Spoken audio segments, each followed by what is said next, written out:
Ciao a tutti. My name is Anthony. Welcome back to Inter Worldwide. What a delightful feeling it is the day after a derby win to be able to claim back the city as we already sort of did after the Super Coppa.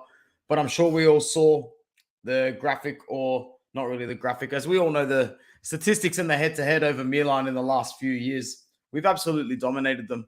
It makes last season seem that all that little bit more disappointing, but tonight we're going to focus on the positives. Thank you for joining me for this post-partita live. It is 8:20 p.m. here in Sydney, Australia, and it'll be the last thing that I do today before packing it up and packing it in.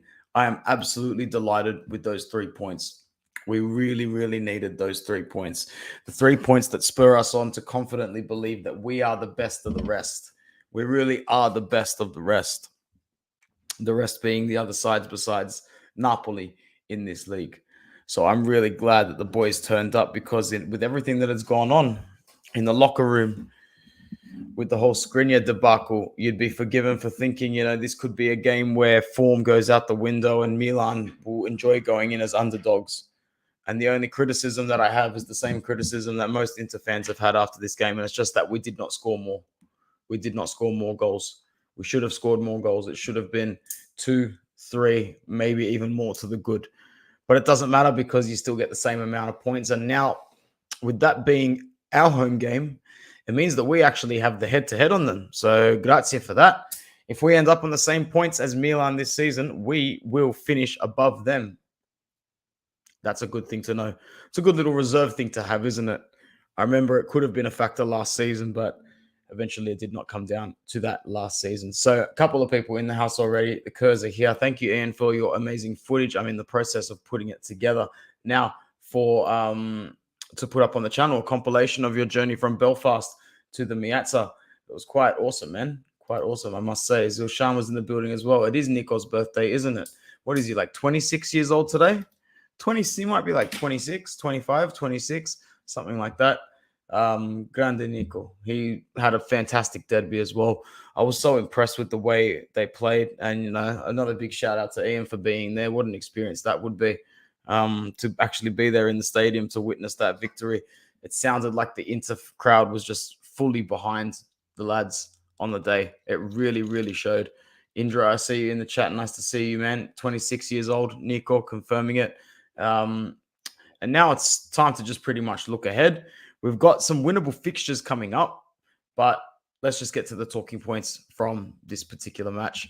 Thank you, everybody that is watching. We've got 11 people here right now. It's only going to be a short one. It was an impromptu stream, to be honest. I thought I owed people some content. I've been slack recently, and it was such a big game. I did no match preview or nothing.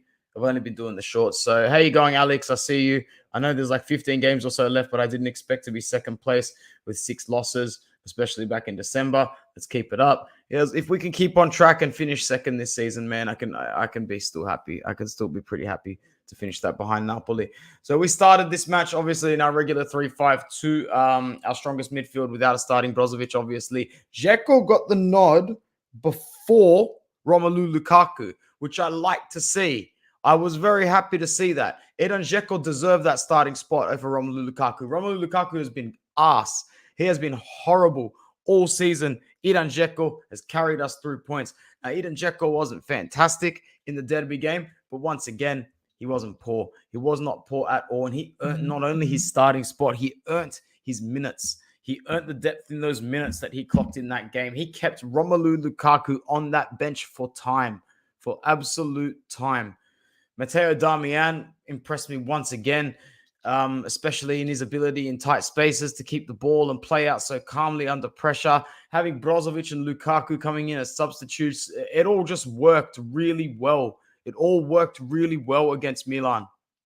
And if it can continue to work like that for the rest of the season, then we just might finish this season with a Coppa Italia. We've already got the Super Coppa. That's done. Fabulous. If we can finish with a Coppa Italia, if we can get through to the quarterfinals of the Champions League, we get past Porto. It's doable. And you come second in the league. Oh, Minkia, it's a good season considering the circumstances. It really is a good season considering the circumstances. Be a number one loser, go deep in UCL, and at least go to the Coppa final. I can live with that. And let's see in the summer mercato, how were they going to kill us then? For sure. There's 13 people here now. I appreciate it. I appreciate it. And that's how we lined up. And it was a strong team compared to these guys who played a 3-5-2, dropping last season's MVP, their best player, my biggest fear, Rafael, about to sign for PSG as well, Leao. This is Serie A, mate. This is Serie A, mate. In it. In it. Rafael Leao, Milan Skriniar, all the best assets are just jumping ship. This whole Leao crap on the bench, it's tied to his contract. It's tied to his contract. So, yeah. What did we think of this Milan lineup, guys? It was horrible, wasn't it? It was absolutely horrendous. Horrendous. Ciao, Massimo. I see you. Ciao, Lurepio. What's he saying? Dovere mate primo minuti. Yeah, the first minutes of Skriniar and the non-entrance of D'Ambrosio. Milan is black and blue. No, yeah, exactly, Massimo. I was waiting for that. So bad. Like, yeah, let's talk about this Milan lineup. That's what I want to talk about. It's so crap. Macias in there as well. Doesn't post any threat in a formation like this. He's better, more advanced up. Calabria, with his defensive tendencies, did not get up the pitch at all, like we knew he wouldn't. The defense was shaky from the first ball of the game. The very first ball of the game, I felt that Milan was shaky. Absolute shaky. Their keeper is a disaster. He's an absolute disaster for them, man. Pioli betrayed the calcio moderno. Saki is fuming. He tried to park the bus in the first half only to fail terribly. He tried to mimic our game plan, and it just was never going to work. Low-key, Milan might have worse owners than ours. It's good to see you, Marvel Lawson, as well. We're starting to get a few people in here. That's 18. Make sure you like the channel. Comment if you are new. Let me know. Yeah, I didn't know what they were trying to do either. Macias as a Metzala, what even is that? And Tonali for sure is not a regista. Even like Krunic was just played so tight in a position that he shouldn't be able to work with as well. And don't get me started on Gabbia. I mean, he's not bad, but he's not great either, you know? So they had some players out. Missing Benacer. He's obviously their best dribbler and is their best passer of the ball, the best general of their midfield. So Inter's performance was just much better, as Hoyan's saying. I'm glad to see everyone's put the Skriniar saga behind us. Well, what better way to do it, my bro? What better way to do it than to beat Milan again after beating them in the Supercoppa and then all the Skriniar shit, and then we go and back it up by beating them again? That's the way that you want to do it. That's the way that you want to do it. I don't know why he was changing his tactics just for this game, man. It backfired massively, Alex, as Ian Kerr is saying. I don't know why he decided to mimic our offensive shape for a defensive shape. It was never going to work like that. He was just inviting us. He didn't have the players on the counterattack the way that he thought he should have. Like, there was no Rafael Leao. Like, didn't make sense. It felt like we were playing against Salernitana. Yep, well said. Who play against Juve tomorrow, actually, in like 10 hours' time. Something like that. The VAR room was interesting. So we had 2 disallowed goals after Toro's goal. We had 2 disallowed goals. Now, I thought that Toro's goal was onside, but after looking at it again, I guess he might have been like the most fraction off. But what are you guys saying about this? Because I don't know if I can agree with this being an advantage to the player. I don't know if technology needs to be like this, or do we just need to accept the fact that if we're going to go the full 100, if we're going to go the full legitimacy, then we have to do it like this. We have to make sure it is right on the Miller point. Hoyan says too much technology. Massimo says his forehead's too big. Indra Hari says it's off, sadly.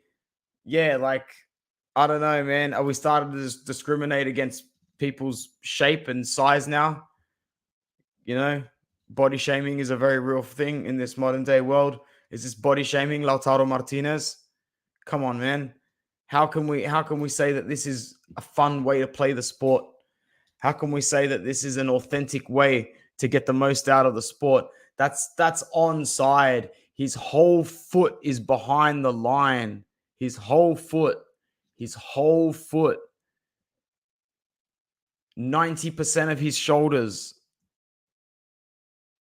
But is it the head? Ah, my God. We're down to like shavings here. Absolute shavings here. Cut down on the asada and the cheek. Yeah, it's getting to his brain a bit. Like, yeah, we need to use the eye test. The eye test failed for too long, and that's why. Hey, you going BLE reviews? Thank you very much for popping in. It just doesn't. It doesn't. It's too much. It's too much for me. Too much for me. I'm not a fan. The Tifo. What a Tifo. Oh, mamma mia. Wasn't it fantastic? Wasn't it beautiful? How do they do it? How do they do it? Absolutely beautiful. Yes, absolutely smash that like button. We're sticking around for at least another 15 minutes here to talk a little bit more. Who did you guys like? Let's talk a little bit about the players that stood out besides Toro. We know Toro did his job. I thought Barella was fantastic.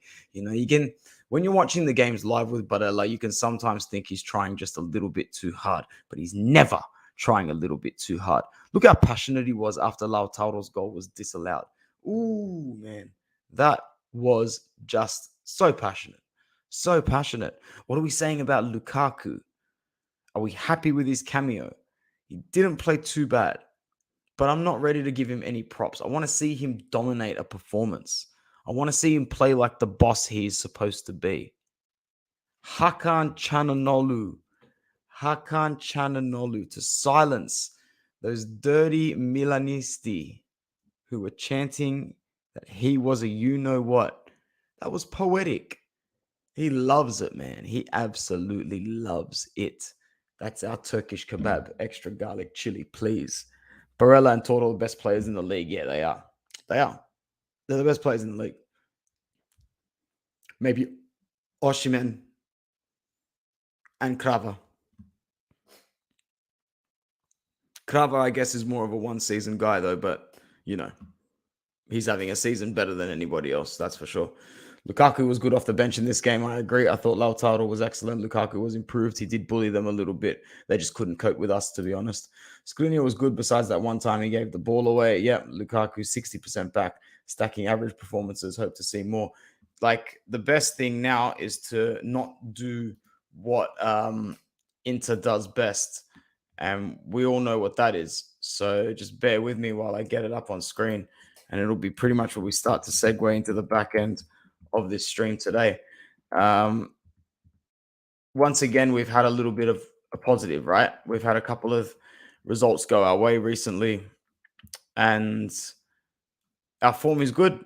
Our form is good if you take away a couple of our poorer results, like the Monza goal, or if you take away the Empoli result, which we should have at least got a point. If we get a point in that game, it just wouldn't even seem as bleak as it did, because we're in a position here where we can actually stack a little bit. The games are going to come at us quick and fast, but these fixtures are winnable. Like, they're very winnable. Let's go through these. Sampdoria, 6:45 a.m., Tuesday, 14th of February, my time, which means it's a Monday night in Italy. That is still 7 days from now.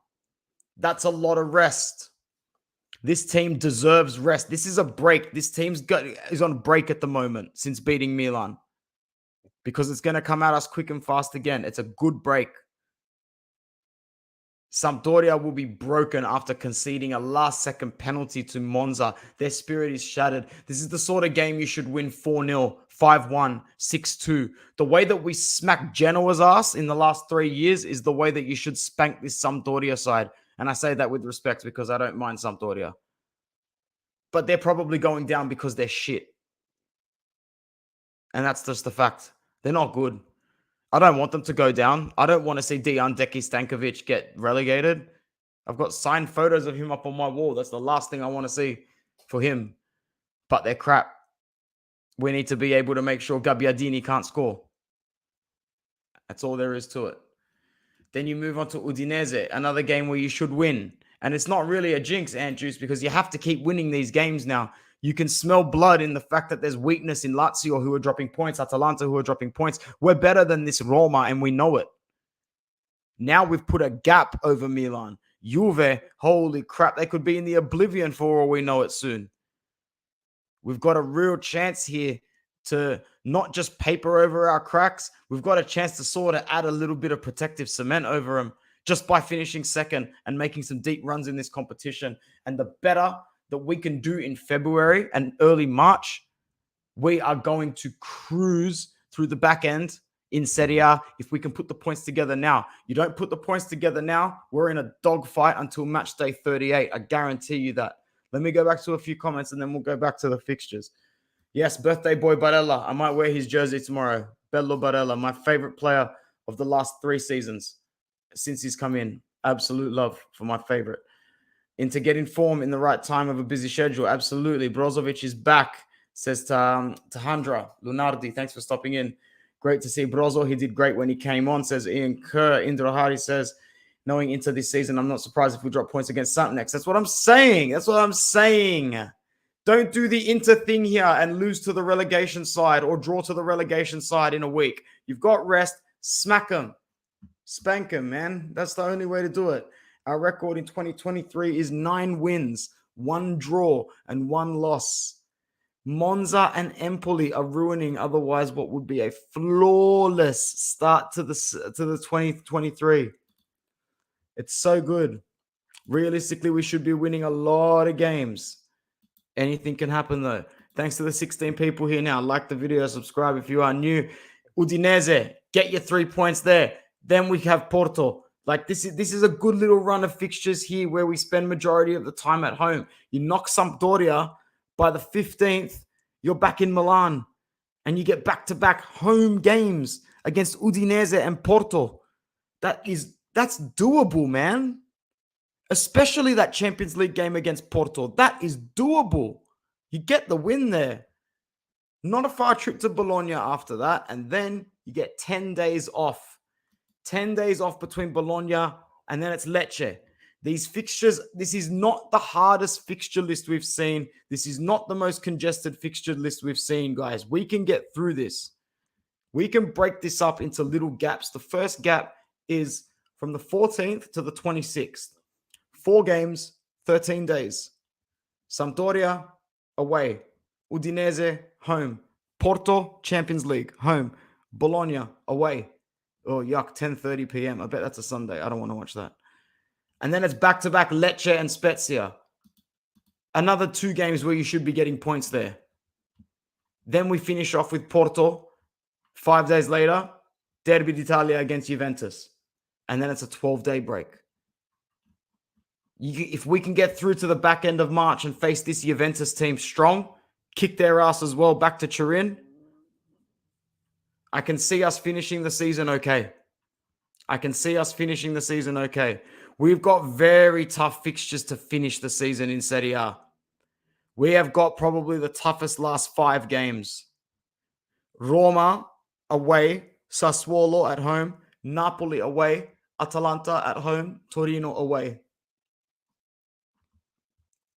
Very tricky. Very, very tricky.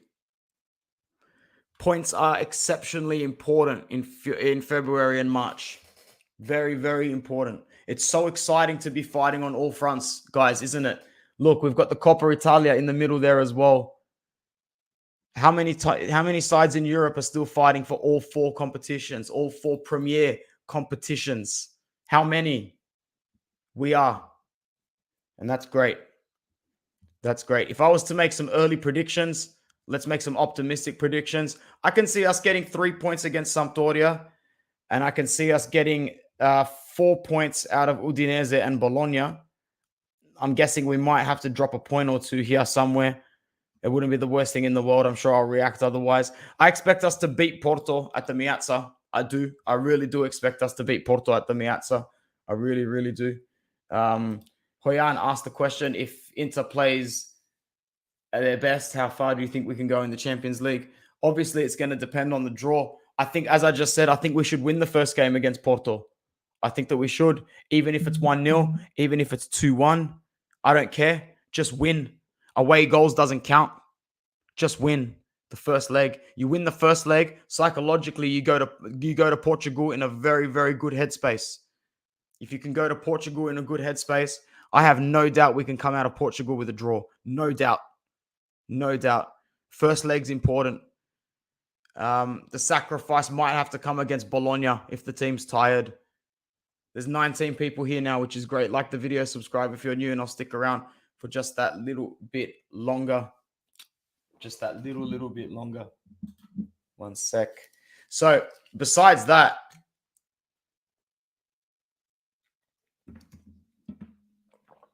yeah.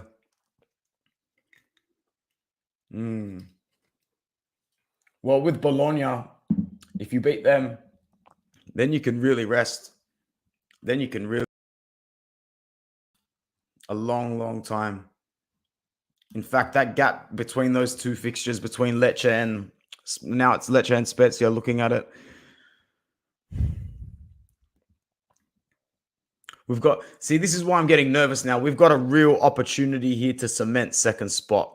A real opportunity here because I don't think we've seen the last of Milan's drop in form. And I don't think we've seen the last of Lazio's drop points and Roma and Atalanta's drop points as well. I'd be interesting to see who they've got coming up. Let's go with Milan first. I believe they've got tough fixtures. I believe I asked someone recently, even on stream. Niek says he thinks we can beat most teams in the Champions League. That's optimistic. Inzaghi winning the CL, that's even more optimistic. I think we can eliminate Porto. We definitely have the team for that. I agree, Marvel. Seeker of Truths, give me PSG or Man City in the semis, 100%. I want revenge against Bologna. Yeah, me too. Hey, CQ's here. It's good to see you, bro. The only reason why Pioli won us the Scudetto is because Tataransu played a cup that with Radu against you. Yeah. Romanian football in the mud. Milan, so you can stick around and help us answer this, CQ, if that's possible. How many points do you see you getting from Torino at home, Monza away? That's going to be tough, man. That's going to be tough. Atalanta, oh, you got hard fixtures, man. Atalanta, Fiorentina as well. You guys are probably going to win 2 out of 4 there. 2 or 3 out of 4. 2 or 3 out of 4. What are you saying? What are you saying, CQ? Indra says, I don't see Milan recovering the top 4 race. It's between Mourinho, Sarri, and Gasperini. Emil said, good season. We'll be finishing above Milan, winning the Coppa Italia and eliminating Porto. It would. Liverpool and Madrid, one will drop, and so PSG and Bayern. Yeah, man. Who knows? We could make a dream run to the semi-finals. Wouldn't that be something? Wouldn't that be something? Tough fixture list for Milan. Tough fixture list for Milan. I think that we should be able to mentally 2 points and Pioli's still not getting fired. I think you're being a little bit pessimistic, but who am I to call you that? Coppa Italia semi-final is not easy against mid-table teams. We struggle against mid-table teams. Big dig towards Juve there. Who's Atalanta got in the next? Atalanta have... Wow, man. Lazio play Atalanta this weekend. What an opportunity. What an opportunity for Inter. One of Lazio and Atalanta, who are neck and neck with each other on the table, are playing each other this weekend. What another great chance for a psychological boost here for Inter. Keeps getting better and better. Roma fixtures. Imagine they're playing Juve. I'll throw the microphone on the floor. They've got an easy run here. They've got Verona, Cremonese. Then they've got Juve on the 6th of March. 6th of March. Look, man, we've got the easiest fixture run out of any of the teams. I didn't even click Juventus because they're not really relevant at the moment, but let's do it anyway. Juventus have Salernitana tomorrow. Then they have Fiorentina, Spezia, Torino, Roma. Yeah, similar fixture list. All right. City could be disqualified. Yep, for next season. What are you guys saying about the whole City fiasco? We can talk about that for a little bit, and then I'll sign off. It's absolutely bizarre. Do we think that there's going to be any other clubs that are coming under sanction anytime soon? Tell you what, man, bizarre time we're living in. More court dates for Juventus coming up at the end of this month. We'll see what happens there. It's always wise to still expect the worst with them. You never know. They could get their points back. However, I've got it on good enough authority that it's just the beginning of their very, very deep and painful allegations, accusations, and consequences that come with it. Let's hope. Niek says, yeah, I really think Chelsea, Spurs, Napoli, Frankfurt, even PSG on a good day. City misses some guys who going behind. They miss Sterling. Real is out of form as well. Yeah, I agree. They are out of form. Barcelona's leading the race now pretty easy. Suning is smart. They used to do the same as City. Doping sponsor from China is stopped. Steven is a visionary. City and Juve are the same. Alex says, man, the Mercato rumors are so draining at this point. What rumors, bro? We ain't got no one. It's all outgoing. City, and what about PSG, Chelsea, and Barcelona should all get banned? Yeah, I agree, man. They all should get banned. All of them. Ban all of them and give us their titles and trophies. Give us. I think Juve will end in Serie B. Too much evidence against them. We'll see what happens. Wouldn't that be funny? We'll do a little bit of a stream if that happens. I can't promise that I won't. Guys, that's going to be it for me for tonight. Let's just check one more time when the next game is. Tuesday, 6:45 in the morning against Sampdoria. What's the match day look like? What does the actual Serie A match day look like this week? Who kicks us off? Salernitana Juve play tomorrow, but that's the last game for match day 21. Match day 22 starts 6:45 in the morning Saturday. I love Saturday games, and it's Milan versus Torino. Milan Torino, 6:45 in the morning. That's a good one for me to kick back and watch.